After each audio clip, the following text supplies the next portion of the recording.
Good Monday, everybody. How the hell are you? I'm Jeremy Birmingham. That's Bill Landis. We're just going to dive right in. It's been a beautiful weather weekend in the Midwest, Bill, and I'm just in a great mood. It's been a reminder of how beautiful autumn can be.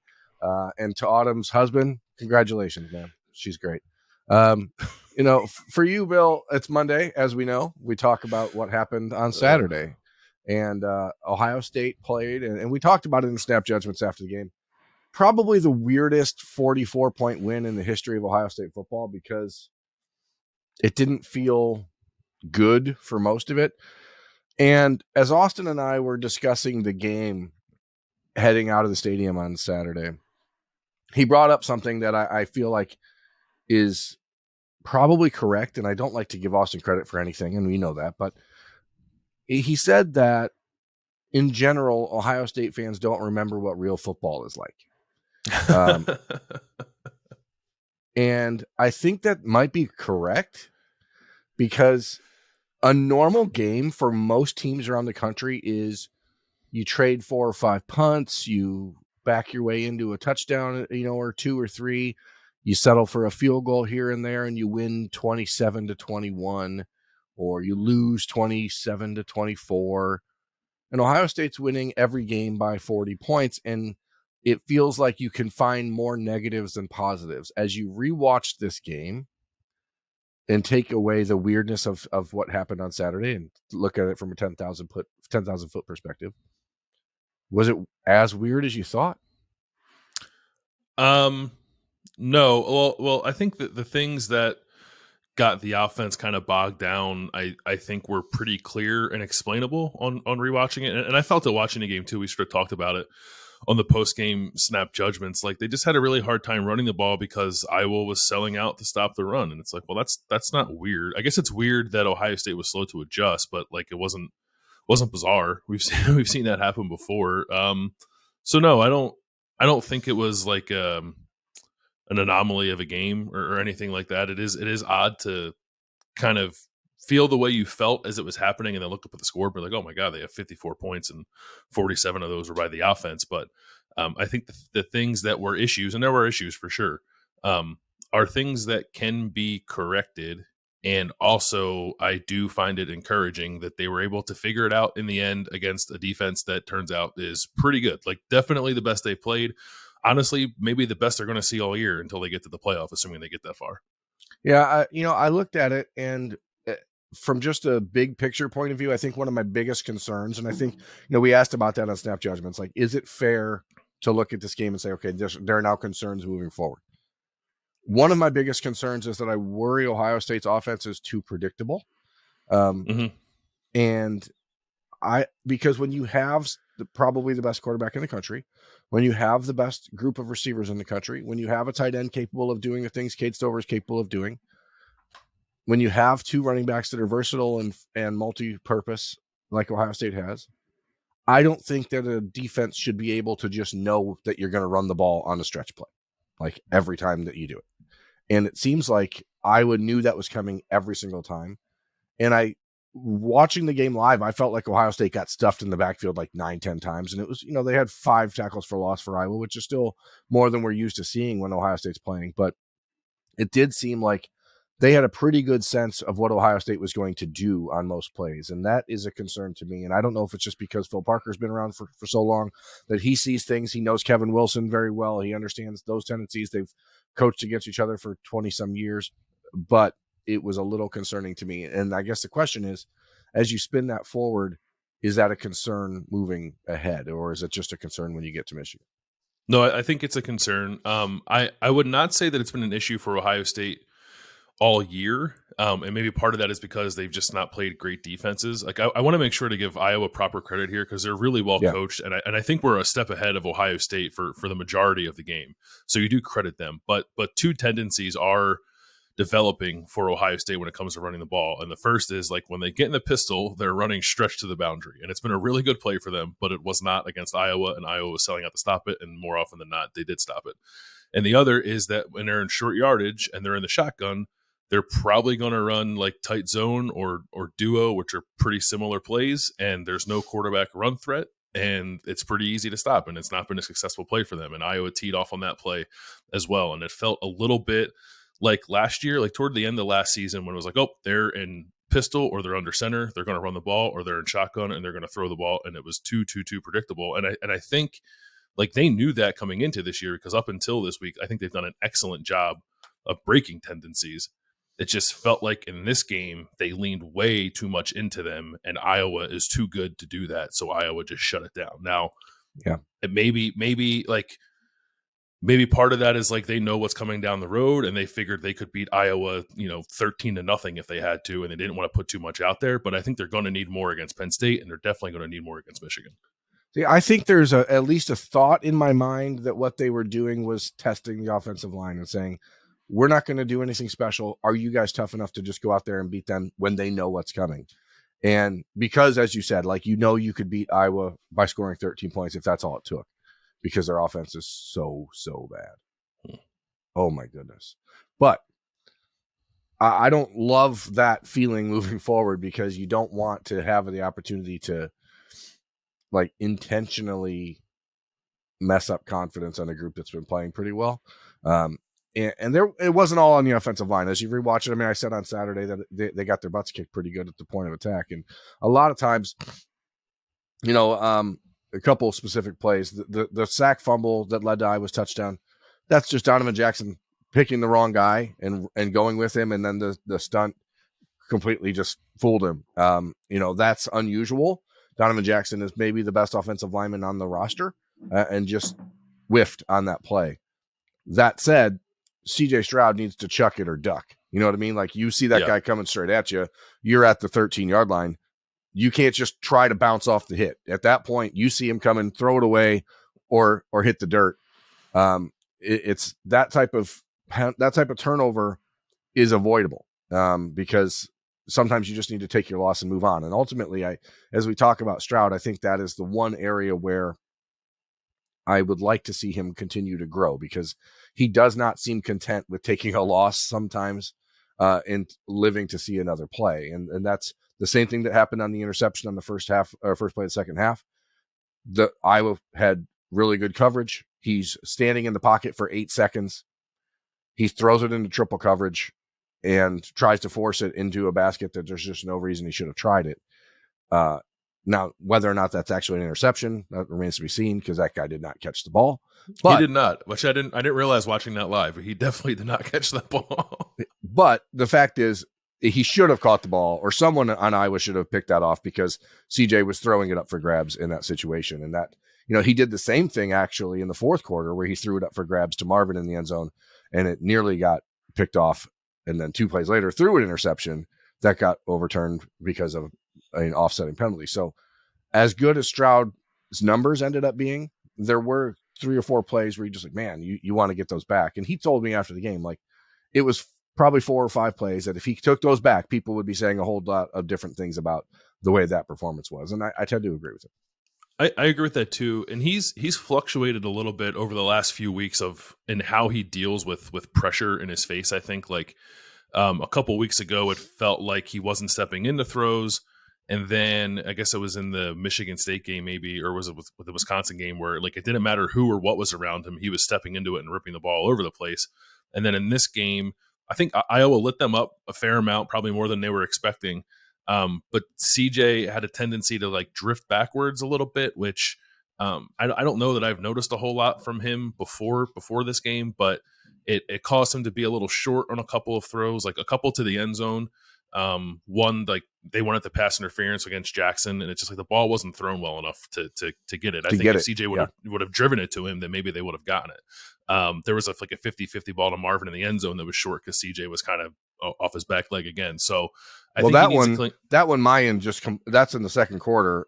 He got Mayan Williams just was on the edge, and Iowa had a free runner, and Mayan moved to the center of the line and let the guy go. And I don't understand it. He went to the middle and didn't block anybody instead of blocking the free rusher. So, I completely agree with you. But then, on the flip side, he has in the third quarter, the 3 straight throws, the one that he makes to Ibuka down the seam where Emeka should have had his head knocked off and somehow like has the wherewithal to catch it, stop, spin all at once. And that's the type of stuff that if you ever question or wonder like how crazy good these guys are as just flat out athletes and the instincts they have, the play to Emeka Egbuka down the seam where he makes that catch, stops, spins, and fights for a few extra yards is a good reminder of that. But then you have that throw. The next play, Marvin Harrison makes a ridiculous diving catch and a ball where CJ Stroud put it where absolutely nobody else was going to catch it except for Marvin, and understanding and trusting in Marvin. And then the next throw, he throws an absolute rocket shot to Emeka Egbuka in the corner of the end zone for a touchdown. And you can see on those three throws, 3 consecutive plays, like the confidence that he has and the confidence he has in his receivers is probably what leads to him sometimes doing stuff like the first throw of the second half where you're like, why? But then you see the other plays, you're like, oh, that's why, because he can do it. And these guys can make unbelievable plays. And it's scored like it's, you're damned if you do, damned if you don't kind of way, because he's so good that I don't think he realizes that there's things he shouldn't try. Oh, I think that also leads to plays like the one that it seems like people are kind of up in arms about, the third down play where there was clearly a lane for him to run and he was late to run and he got tracked down from behind. And it wasn't officially a sack. It was a 0-yard rush, but it basically was a sack. But he's just looking for someone to throw the ball to. And like Cade Stover was kind of open, kind of got held a little bit, but like CJ wants to throw the ball because he knows he's really good at it. And he knows his guys are really good at catching it, even in contested situations. So there's a little bit of a catch-22 there. It's something they got to continue to work through, because I think, I don't know, Penn State's got a really good secondary.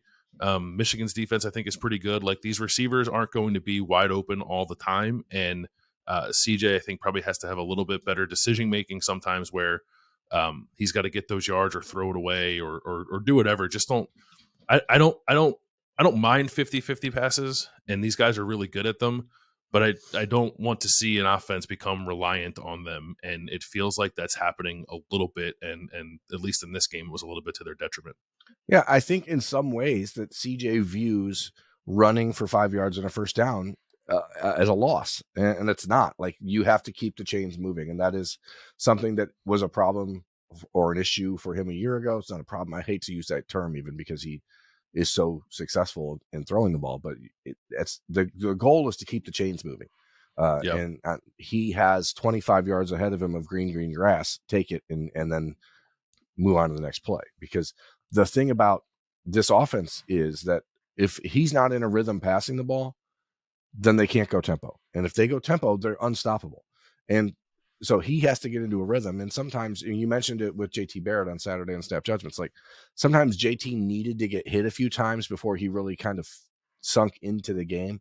And with CJ, he almost needs to it seems like he needs to do something like that drive with Marvin Emeka to get himself realizing, okay, I'm here, I'm in the game. Mm-hmm. But again, it's nitpicky, and every other team in the country would kill to have a quarterback whose bad day is 67%, 286 yards, 4 touchdowns. Every other team in the country wants that guy. And that's the expectation at Ohio State. And it's the expectation that CJ has set for himself because he's somehow elevated the quarterback play ahead of even where Justin Fields was, who was ahead of where Dwayne Haskins was. Like, it's sort of stupid. Yeah, it's a high bar and it keeps getting higher. I don't think it was a terrible game from CJ. I thought it was probably an average game for him.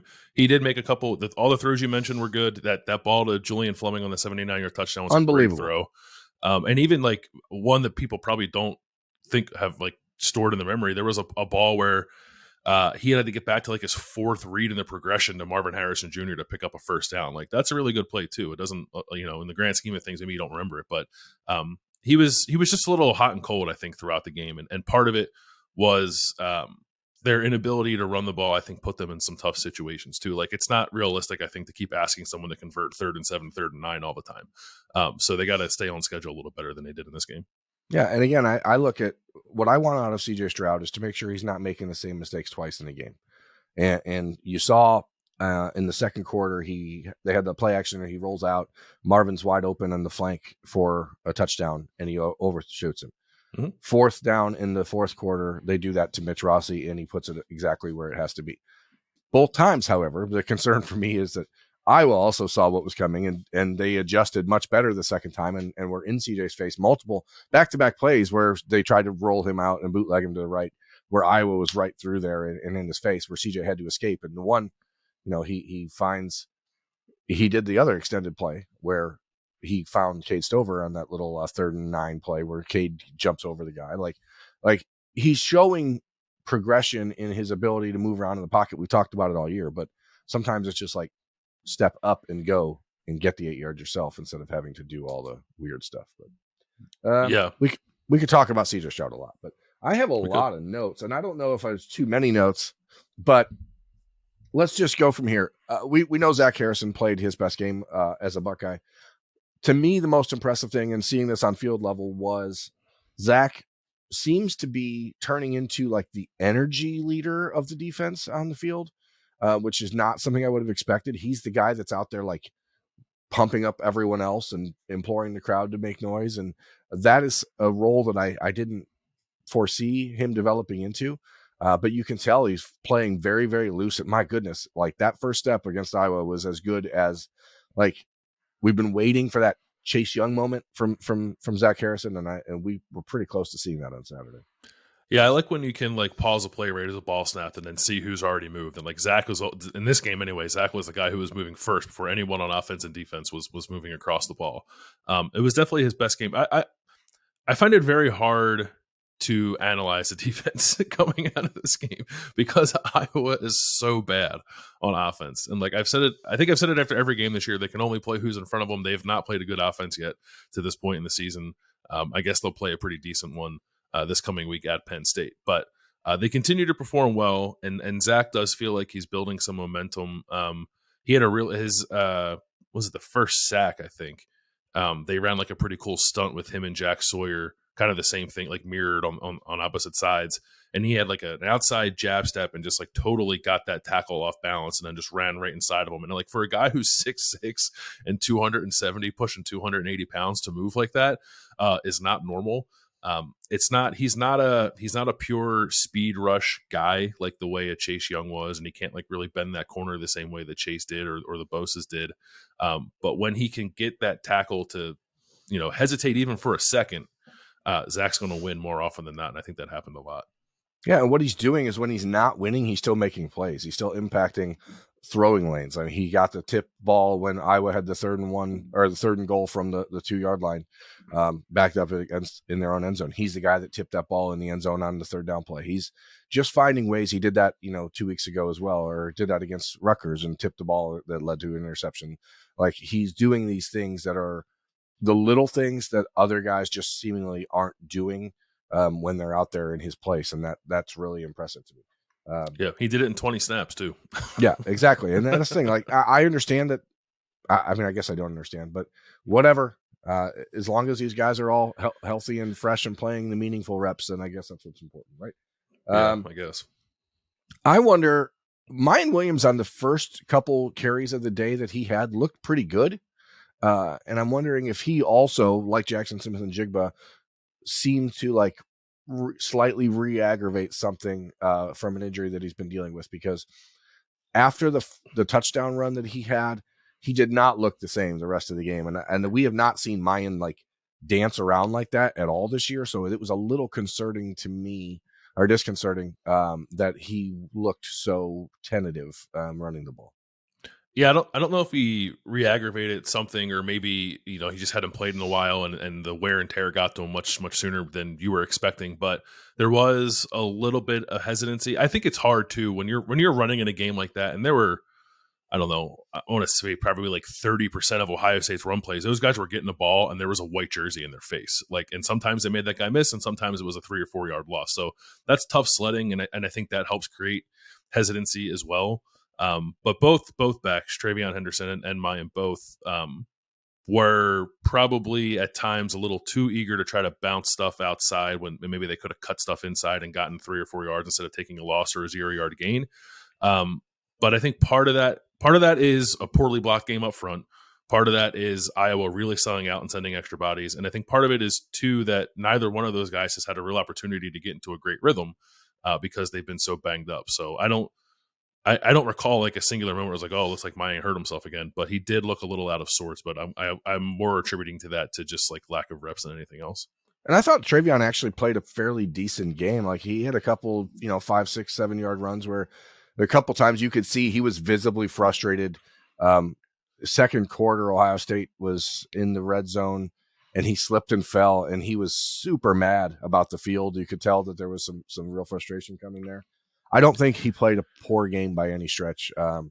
But yeah, both these guys, like you just want them to be healthy enough to be able to play a full game without having to come off and do an extra stretch. You know what I mean? Yeah, that play in particular, like I'm glad you mentioned it because that one stuck out to me. That was I don't recall seeing them do what they did on that play, which was they pulled Luke Whippler and Donovan Jackson, and they were lined up on the hash, and Iowa was teeing off on them running into the boundary. So what they did was like a pin pull play where everyone blocked down toward the field, but then those guys pulled to the short side and then like led Trevion. I thought it was a really, really nice change up to what they were trying to do, which wasn't working for the majority of the game. But then they only came back to it one more time. And that play, when they came back to it the second time, I think it got 5 yards right before Julian Fleming's 79-yard touchdown. But yeah, that play when Trevion slipped looked like it was blocked for a potential touchdown, and the turf monster got him. Yeah, he was making that one cut that he needed to hit the seam, and he would have probably been able to take that. But can we talk about officiating? Are we allowed to talk about officiating on this show? We are. We won't get in trouble if we do. Yeah. I mean, come on, man. Like, number one, what is that penalty on Jaden Ballard on the opening kickoff? Like, are you kidding? No, I have no idea. I watched the play and I was like, wait, what's the flag for? I watched it multiple times. I was like, what are we doing? Like, I couldn't believe they called a penalty on that.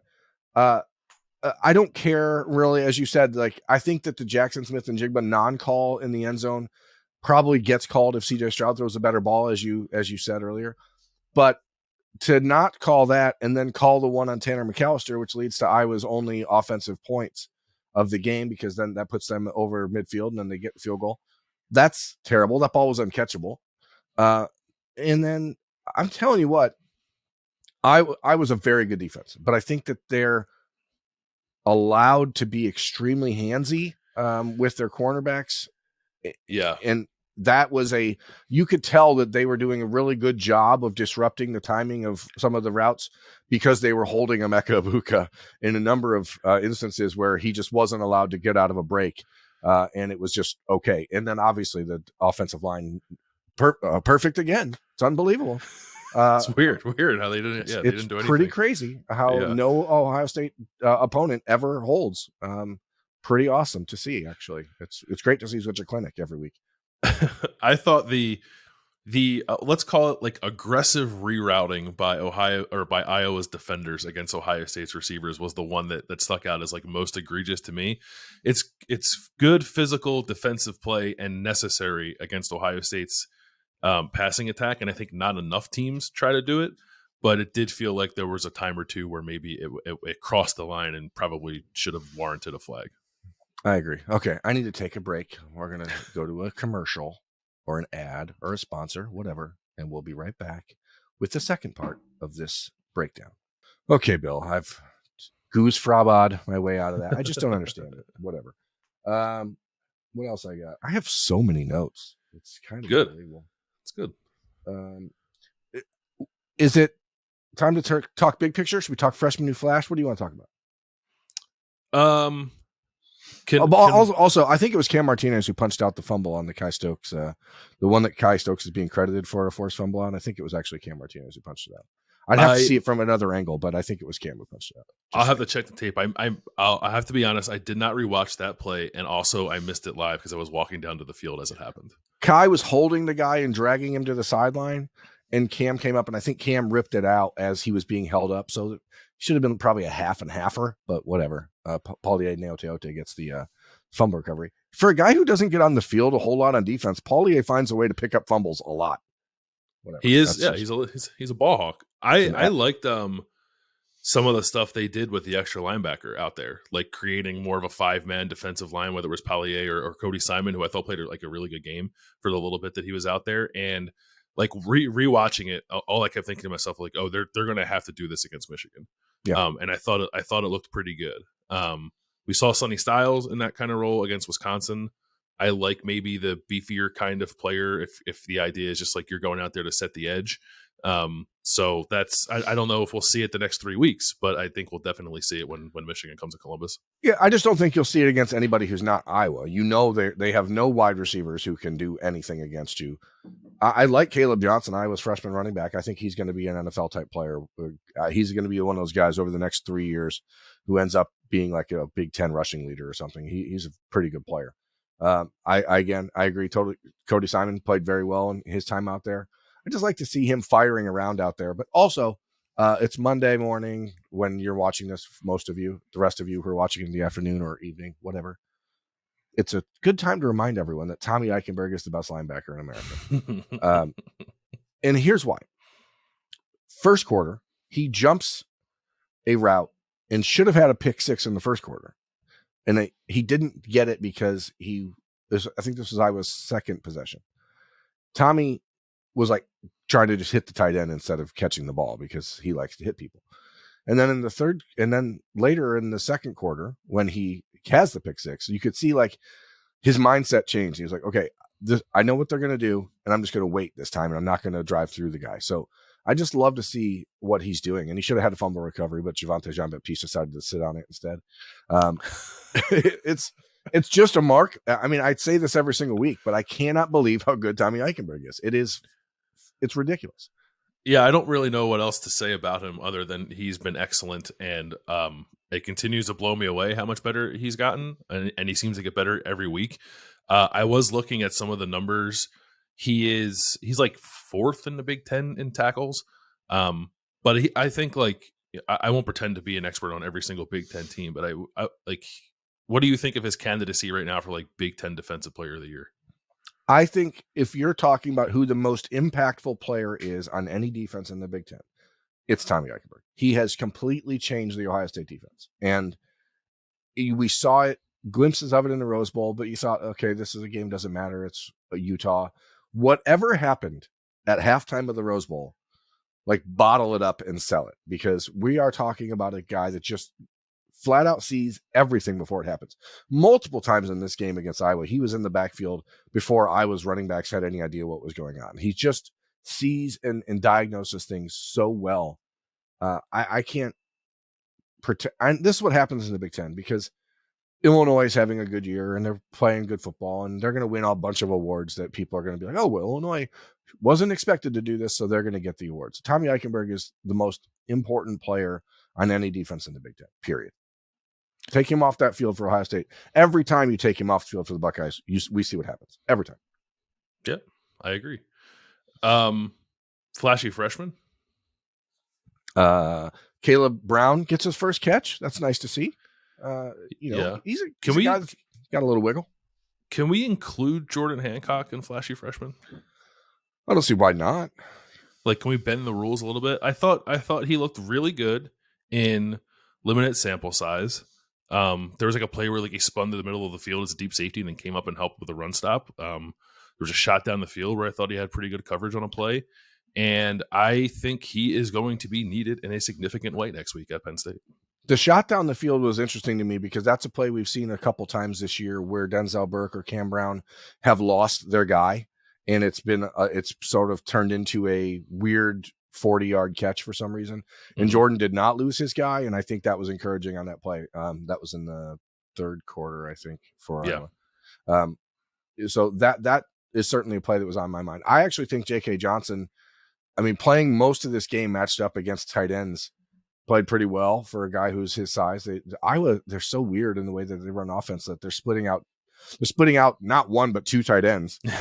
So you have both corners covering tight ends. And JK certainly probably gave a little bit too much deference to Matt Laporta, who's an incredible player. That's an NFL tight end for sure. Allowing some cushion maybe. I think when you're a corner playing against a tight end like that, you need to play a little bit more at the line and kind of play through him. Yeah. But I did also want to mention a play where Denzel Burke in the fourth quarter, I don't know what quarter it was, doesn't matter. Second quarter, I think. He made a play on Iowa having like a third, right before the Iowa field goal, actually. It was the 3rd down and 4 or whatever. And he made a big tackle on Laporta where he was getting blocked on a tight end bubble screen. and came up and made that physical tackle on Laporta, which we've not seen him do all year long. So that was really encouraging. It was an encouraging game for Denzel Burke. Obviously not getting tested down the field, but showing that he's willing to be physical was important.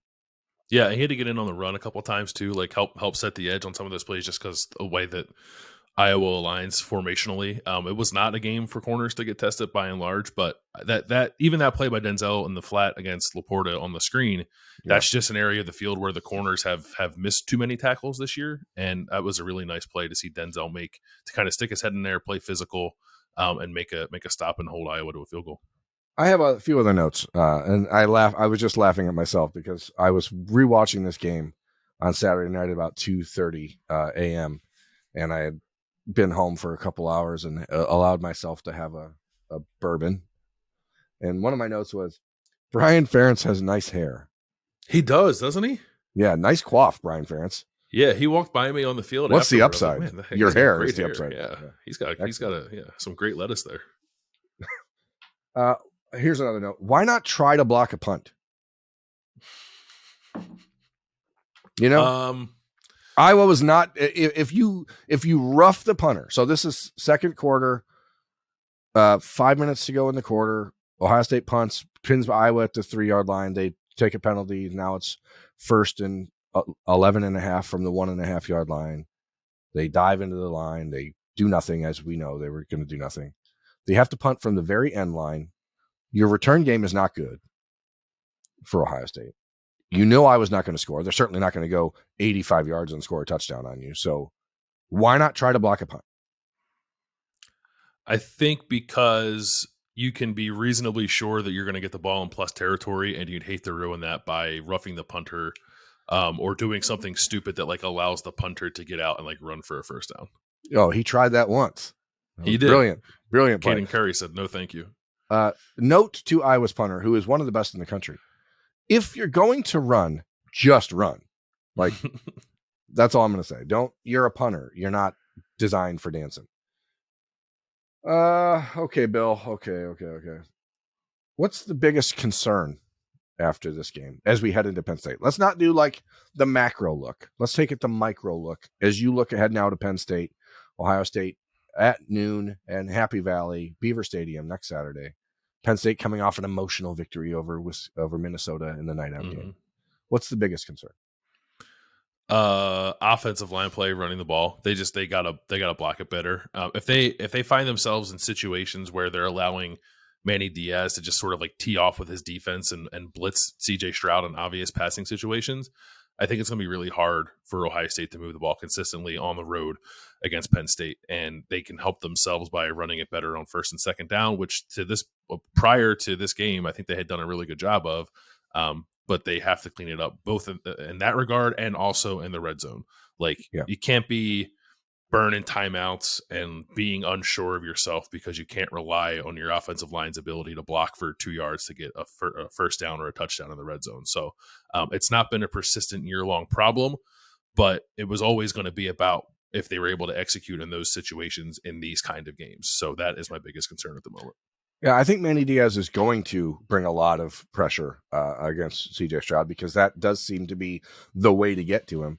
And because Penn State has cornerbacks that are physical enough and good enough to at least, like right now, those 50-50 balls in most cases where Ohio State wins them more like 90-10, at least with Penn State's corners, it might be like 60-40. And that brings it at least a little bit closer to 50-50.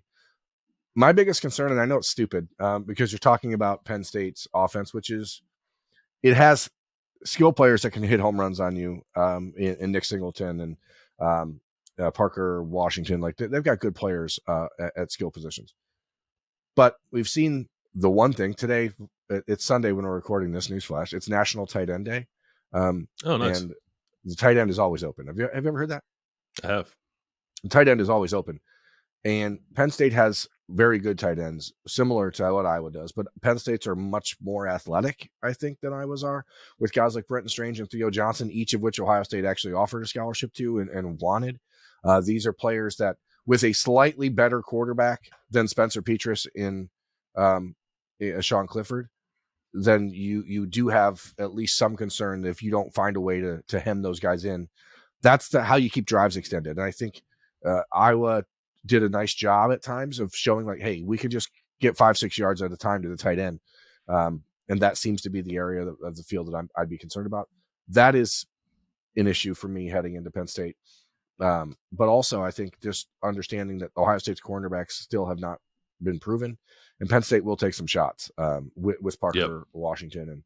And we don't know what's going on with Cam Brown. He was not in the stadium on Saturday, which to me indicates that it's probably concussion protocol related again, which is what he was out for a few weeks ago. So that's a concern. Obviously, you have Jordan Hancock back, but Penn State is going to have to try to push the envelope against Ohio State. I don't think they're going to want to get this into a ground and pound type game where they, run the clock, get down to 2 seconds before snapping, that kind of stuff. I think they're going to want tempo, because to me, that's where Ohio State's defense is susceptible. Well, they just haven't been tested much in that area, and the little bit they have, it hasn't looked great. And also, too, up until this point, they've sort of been able to just focus on one thing, like focus on Michael Mayer. You don't really have to worry about the rest. Focus on Jaden Reed. You don't have to really worry about the rest. Focus on Iowa's tight ends. You don't have to worry about the rest. Like Penn State's got guys at all of the skill positions at tight end. And Sean Clifford, while he's probably like an average college quarterback, also is probably the best guy they're going to face so far this year. Yeah, so he's more than serviceable if he gets time to throw. So that is certainly the issue for Ohio State. This will be the biggest test of the year, and I understand people are going to look at the way Michigan handled Penn State. Doesn't matter. It's not the same teams. It's not the same place. I don't think you can compare those apples to apples heading into Happy Valley. Yeah, and Penn State will be at home and probably playing pretty confidently based on what they did to Minnesota on Saturday night too. So it's not playing for their season. I mean, if they lose, the season's over. So they are right now, just like watching that game a little bit last night on Saturday night, and then but also reading about some stuff from them coming out of the Michigan game. As soon as that Michigan game ended, all they talked about was like, remember 2016 when we got our butts kicked by Michigan and we beat Ohio State and still went to the Big Ten championship? Like, that is what they're hanging their hat on right now. So like, this is like Penn State is going to be up for this game. Like, don't get it twisted. Going in thinking that you just saw Michigan run them over and Ohio State can just show up and do the same thing. I think Penn State's going to be ready for a fight. Well, if we're talking about this Ohio State team on some sort of revenge tour, Penn State really is the first team that they're going to play this year that showed them a year ago that Ohio State wasn't really that tough. Penn State come into Ohio Stadium, played them very well, probably, a couple plays here or there break the other way. It's an upset win for Penn State at Ohio Stadium. So I don't think that they're not aware of that. Those guys are going to be confident against Ohio State. They don't ever fear the Buckeyes. That's not their MO. But Ohio State also will not allow themselves to come into this game and be surprised by anything that Penn State has. They know that this game will be the first game of the season that they're playing like for like athletes. And so it does change the calculus a little bit. So it'll be interesting to see if Ohio State can clean up some of the sloppiness that they had against Iowa, because you knew you could get away with that in this game. You're not going to be able to do that on Saturday. No, they won't. It's not quite talent equated, but it's about as close as you can get in the Big Ten. And it plays out like a talent equated game, even if the numbers tell you that Ohio State still has more talent on paper. Yeah, and Ohio State is certainly more talented 1 through 85, but if you're talking just athletes, the first, top 20 are probably going to be pretty close. So Penn State does a nice job up front. They do a nice job with their blitz packages. They do a nice job in the secondary. It's going to be an important one. Ohio State's not going to sleepwalk through that one to a 54-10 win, I can assure you. So, Bill, anything else on Ohio State, Iowa? No. I'm just I'm pretty geared up for this game on Saturday. I'm excited to watch Ohio State play like a team with a pulse on both sides of the ball. Yeah, I'm just excited the Iowa game is over. We're going to talk more about the Iowa game and look ahead to Penn State from Roosters on Olentangy River Road at about 11:30 on Monday morning. Feel free to join us over there if you're interested and available. And other than that, we'll have a full week of coverage heading into Penn State as we normally do. For Bill Landis, I'm Jim Birmingham. This is the Podcast Daily for Monday, October 24th. Thanks for watching.